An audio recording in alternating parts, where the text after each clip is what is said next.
আমগো গরিব কাঙ্গালরা কইরে গাইতারি না আওয়ামী লীগের কারণে কোনো সাংস্কৃতিক ব্যবস্থা নিতারি না। আমরা এক জায়গায় একটা দোকান নিয়ে গরিব পাড়ে বইলে তা করে 20,000 টাকা করে ঘুষ দিতে হয়, না দিলে দোকান ভাট ভাঙিয়ে দেয়, আম করে মাইর দূর করে রোডে ঘাটে আমরা চললি রেখা গাইতারি না গরিব কাঙ্গাল মানুষ। আমরা কিভাবে বাঁচবো বাংলাদেশে? এটার কোনো সাহায্য ব্যবস্থা আপনারা করবেন, এই আমার কথা, আর কোনো কথা নাই ভাই। আমাদের এই বাংলাদেশ, এই নতুন প্রজন্ম আবার দেখিয়ে দিয়েছে বাংলাদেশ কিভাবে স্বাধীন করতে হয়।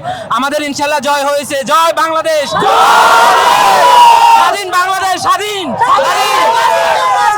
বাংলাদেশ, স্বাধীন স্বাধীন বাংলাদেশ।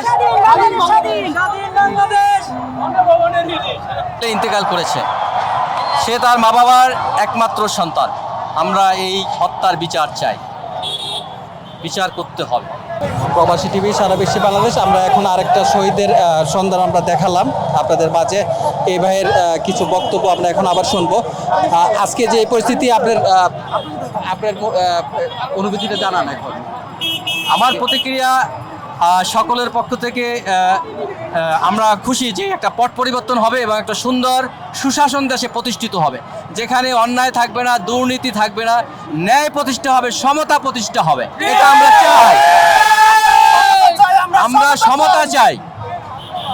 আশা রাখি পরবর্তী যে সরকার বা যারা রাষ্ট্র পরিচালনা করবেন তারা সেটা রক্ষা করবেন।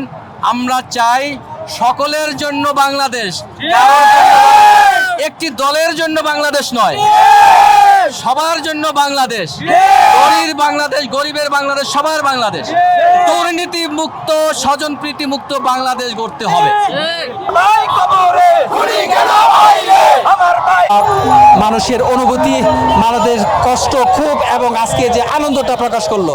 মোহাম্মদ মতিউর ইসলাম হীরা, প্রবাসী টিভি, ঢাকা।